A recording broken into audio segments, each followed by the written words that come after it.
भगवान भोलेनाथ। माता पार्वती जी आपके इस वीडियो को जो भी लाइक और चैनल को सब्सक्राइब करें, उसके जीवन में कभी दुख दर्द मत आने देना दोस्तों। महाशिवरात्रि के दिन शिवलिंग से यह चमत्कारिक चीज ले आना अपने घर होगी।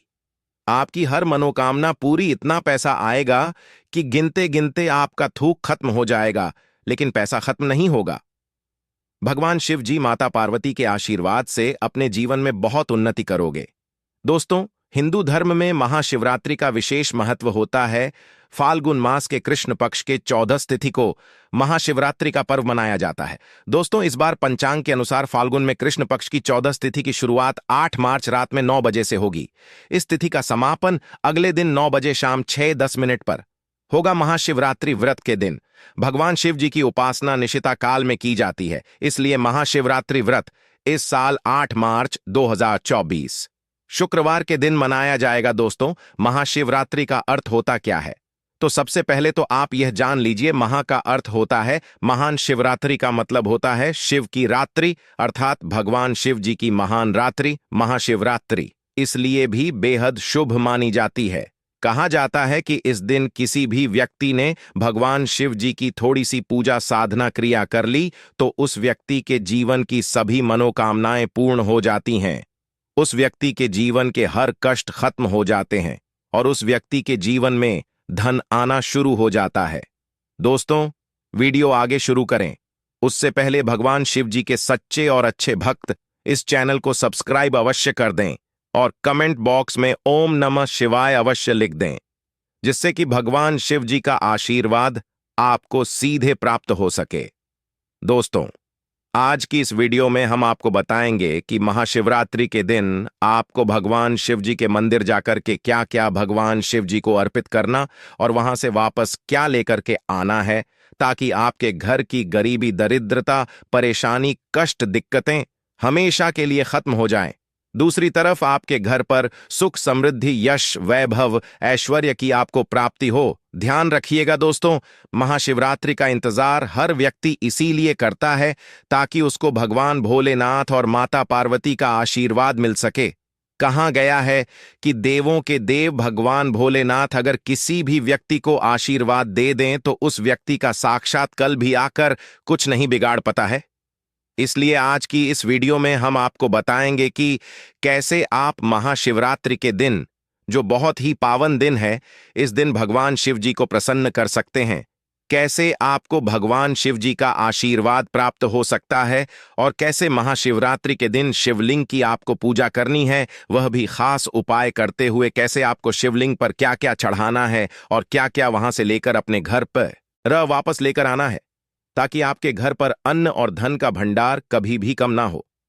देखिए दोस्तों, आपके जीवन में कितनी ही बड़ी परेशानी हो, कितनी ही बड़ी दिक्कत हो, मान लीजिए आपके जीवन में धन की समस्या है, मान लीजिए आप नौकरी की प्राप्ति के लिए बहुत ही ज्यादा परेशान हो चुके हैं, आपके शत्रुओं ने आपको घेर लिया है, संतान की प्राप्ति आपको हो नहीं पा रही, तो एक बात का ध्यान रखिएगा दोस्तों, महाशिवरात्रि का पावन दिन एक ऐसा दिन होता है जिस दिन कोई भी व्यक्ति अगर थोड़े से उपाय कर लेता है, भगवान शिव जी की साक्षात पूजा कर लेता है, तो उस व्यक्ति की कितनी ही बड़ी मनोकामना हो, कितनी ही बड़ा कष्ट हो, वह खत्म हो जाता है और उसकी मनोकामना पूर्ण हो जाती है।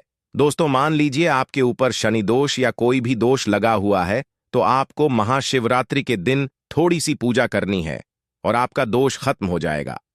आपके जीवन से सभी परेशानियों चली जाएंगी और आपके जीवन में जो धन आना बंद हो गया था, उसका आगमन वापस शुरू हो जाएगा। मान के चलिए आपके जीवन में कभी भी कोई परेशानी नहीं रहेगी। बस दोस्तों, आज की इस वीडियो को लास्ट तक देख लीजिए और मान के चलिए भगवान शिव जी के आशीर्वाद से आपकी हर मनोकामना भी पूरी होगी और आपके जीवन की सभी परेशानियां भी चली जाएंगी। देखिए, एक बात कही गई है कि जब भी हम भगवान भोलेनाथ, माता पार्वती की पूजा करते हैं, हमें धैर्य रखना चाहिए, विश्वास रखना चाहिए और श्रद्धा के साथ भगवान भोलेनाथ और माता पार्वती की पूजा करनी चाहिए, क्योंकि भगवान शिव जी बहुत ही भोले हैं। वह किसी भी व्यक्ति की थोड़ी सी ही पूजा से, साधना से तुरंत ही प्रसन्न हो जाते हैं। इसलिए दोस्तों, महाशिवरात्रि के दिन कुछ ऐसी चीजें हैं जो आपको अवश्य पता होनी चाहिए। क्योंकि महाशिवरात्रि के दिन अगर आप भगवान भोलेनाथ माता पार्वती जी के सामने पूजा करने जा रहे हैं तो मान के चलिए दोस्तों, आपने अगर कोई गलती कर दी तो भगवान भोलेनाथ और माता पार्वती आपसे क्रोधित हो जाएंगे। और आपने सही तरीके से पूजा की होगी तो साक्षात आपको भगवान भोलेनाथ और माता पार्वती उसी दिन आशीर्वाद दे देंगे और उस दिन के बाद आपके जीवन में कभी कोई परेशानी नहीं आएगी। आपको हम एक एक चीज बताने जा रहे हैं, इसलिए इस वीडियो को लास्ट तक देखिएगा। सबसे पहले आपको भगवान भोलेनाथ और माता पार्वती के मंदिर जाना होगा। ये जितने भी उपाय आपको बताए जाएंगे ये मंदिर के उपाय होंगे। देखिए, होता क्या है कि कई लोग हमसे पूछते हैं कि गुरुजी हमारे घर पर शिवलिंग है, क्या हम घर पर पूजा नहीं कर सकते हैं? तो इसका उत्तर है नहीं। देखिए दोस्तों, आपको मंदिर जाना पड़ेगा, क्योंकि मंदिर का जो शिवलिंग होता है और जो घर का शिवलिंग होता है इसमें बहुत ज्यादा फर्क होता है।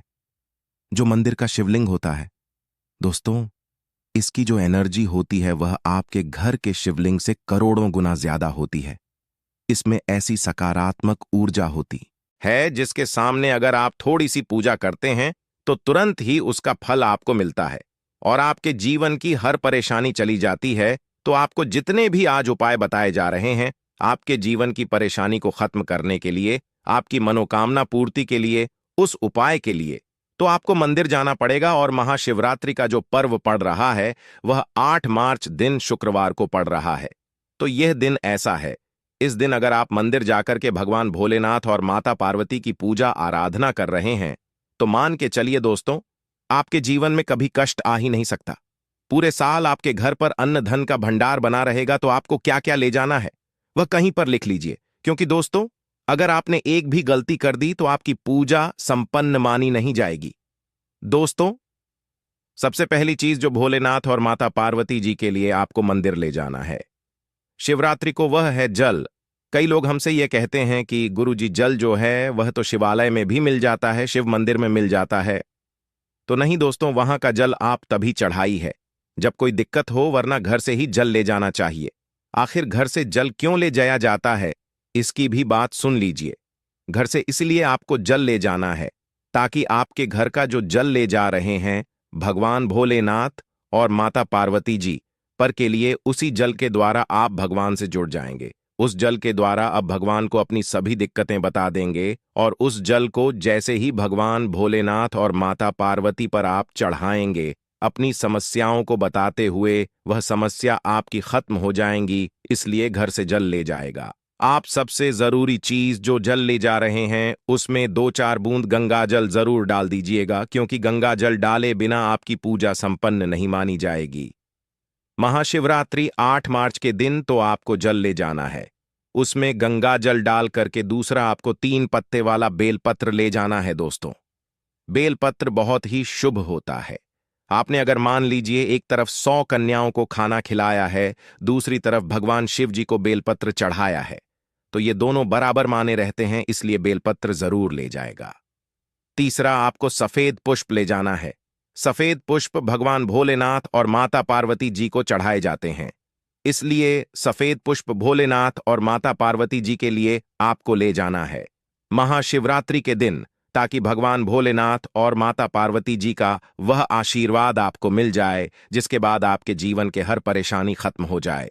दोस्तों, सफेद चंदन ले जाना अनिवार्य होता है महाशिवरात्रि के दिन। और ध्यान रखिएगा दोस्तों कि भगवान भोलेनाथ और माता पार्वती जी को अगर आप दूध अर्पित करने जा रहे हैं तो एकदम कच्चा दूध होना चाहिए, पका हुआ दूध नहीं होना चाहिए, कच्चा दूध होना चाहिए, बासी दूध नहीं होना चाहिए। अब आपको और क्या क्या ले जाना है देखिए। अगर आप चाहते हैं कि आपकी हर मनोकामना पूरी हो तो एक डिब्बा लीजिए, उसमें काली मिर्च भर के ले जाइए। देखिए, बहुत ध्यान से सुनिए, जितनी आपको बातें बता रहे हैं, एक डिब्बे में काली मिर्च भर के लिए एक लाल कपड़ा लीजिए, उसमें लौंग कपूर, इसको मौली धागे से बांध करके आपको अपनी जेब में रख करके ले जाना है। सिर्फ इतनी चीज आपको ले जानी है 8 मार्च को। अब आपको पूजा कैसे करनी है चलिए आपको बताते हैं, बहुत ध्यान से लास्ट तक देखिएगा। और जितनी भी चीज आपको बताई जा रही हैं, इन चीजों को आपको ले जाना है और शिवालय से वापस लेकर आना है अपने घर पर, ताकि आपको धन की प्राप्ति हो सके। आपकी कोई भी मनोकामना हो वह पूर्ण हो जाए। तो देखिए दोस्तों, आप पहले जाएंगे मंदिर। सबसे पहले आपको इस बात का ध्यान रखना है, मंदिर जाने से पहले ही काले या नीले कपड़े का आप धारण करके मंदिर ना जाएं, वरना भगवान भोलेनाथ और माता पार्वती जी का आपको क्रोधित रूप देखना पड़ सकता है। सबसे पहले आपको यह करना है कि पतली धार बनाते हुए जल भगवान शिव जी को अर्पित कर देना। बहुत ध्यान से सुनिए दोस्तों, पतली धार बनाते हुए भगवान भोलेनाथ और माता पार्वती जी को जल आपको अर्पित कर देना है। अब आपको यह करना है दोस्तों कि भगवान भोलेनाथ और माता पार्वती जी को चंदन लगाना है। चंदन लगाने के बाद भगवान भोलेनाथ और माता पार्वती जी पर 3 पत्ते वाला बेलपत्र रखना है। 3 पत्ते वाला बेलपत्र रखने के बाद आपको भगवान शिव जी पर सफेद पुष्प चढ़ा देना है। सिर्फ इतना आपको करना है।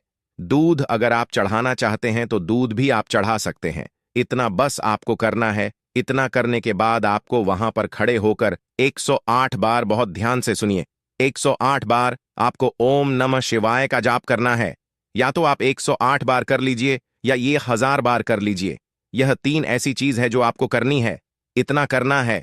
अब आपको क्या करना है, एक डिब्बा जो काली मिर्च का आप ले गए हैं, उस काली मिर्च के डिब्बे को आपको शिवालय के जो गिरता हुआ शिवधारा है, जो शिवलिंग से वहां पर पानी गिर रहा है, उसी शिव भोलेनाथ और माता पार्वती के पानी से आपको चुना है और अपनी जेब में वापस रख लेना है।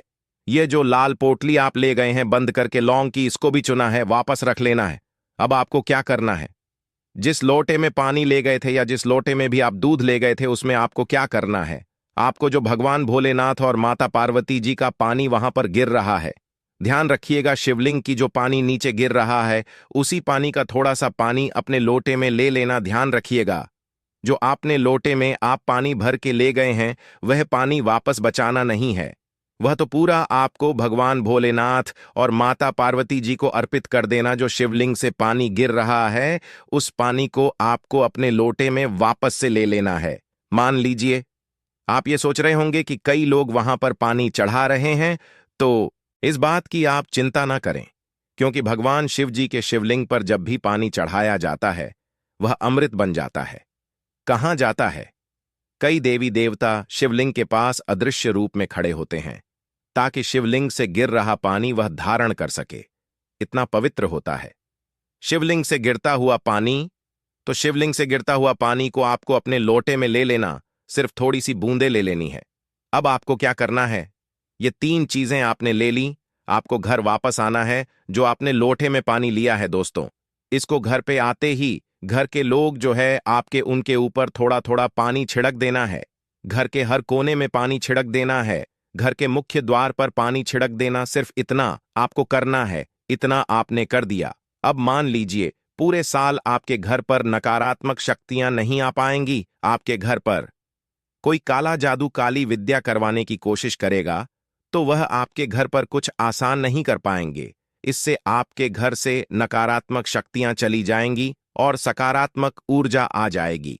अब यह जो डिब्बा अब काली मिर्च का भगवान भोलेनाथ और माता पार्वती जी के शिवलिंग से छुआ करना है। इसको पूजा घर में रखकर क्या करना होगा, ये जो काली मिर्च का डब्बा है आपके पास, इसे कभी भी आप किसी शुभ कार्य के लिए निकले, जैसे मान लीजिए आप बिजनेस मीटिंग के लिए जा रहे हैं, नौकरी की प्राप्ति के लिए जा रहे हैं, एक काली मिर्च घर के मुख्य द्वार से पहले रख के उसको कुचल हुए निकालिए। मान के चलिए आपके काम में जो भी बाधा आने वाली होंगी, वो बधाई भगवान भोलेनाथ और माता पार्वती जी के आशीर्वाद से अपने आप है हट जाएंगी और आप जिस कार्य के लिए भी जाएंगे उस कार्य में आपको सफलता मिलेगी। दोस्तों, अगर आपने अभी चैनल को सब्सक्राइब नहीं किया है तो सबसे पहले सब्सक्राइब अवश्य कर लें और कमेंट बॉक्स में हर हर महादेव, ओम नमः शिवाय, जय भोलेनाथ अवश्य लिख दीजिए। दोस्तों, ये जो लाल पोटली अब भगवान भोलेनाथ की शिवलिंग से छुआ करके ली है, इसको आपको ले जाकर के अपनी किसी भी अलमारी, तिजोरी में रख देना है। आपके जीवन में जो भी पैसे आने के रास्ते बंद हो गए थे, वह वापस से चालू हो जाएंगे। आपके जीवन में इतना धन आएगा जिसकी आपने कल्पना भी नहीं की होगी। मान के चलिए दोस्तों, भगवान भोलेनाथ और माता पार्वती जी का यहां पर आपको साक्षात आशीर्वाद मिलेगा महाशिवरात्रि के दिन और आपके जीवन से हर परेशानी चली जाएगी। ये जितने भी आपको उपाय बताए गए हैं, इन बातों को नजरअंदाज मत कीजिए। महाशिवरात्रि के दिन इतना उपाय कर लीजिए और आपके जीवन की हर परेशानी, कष्ट, दिक्कतें खत्म हो जाएंगी। दोस्तों, आज के लिए इतना ही। जय भोलेनाथ। हर हर महादेव। आपसे हाथ जोड़कर निवेदन है कि आप शिवरात्रि को शिव चालीसा का एक पाठ अवश्य कर लें, जिससे आपको स्वयं देवों के देव महादेव का आशीर्वाद मिल सके।